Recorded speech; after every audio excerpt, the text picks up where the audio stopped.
Setelah melakukan pertimbangan ulang soal rencana unjuk rasa jilid 2, masyarakat Pati Bersatu atau MPB memutuskan untuk tetap melanjutkan aksi demo pada hari ini Jumat 19 September.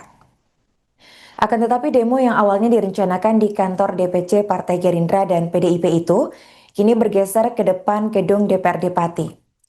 Sedikit informasi, MPB awalnya ingin menggelar demo ke kantor DPC Gerindra dan juga PDI atas isu penggembosan pada Pansus Hak Angket Bupati Pati Sudewo.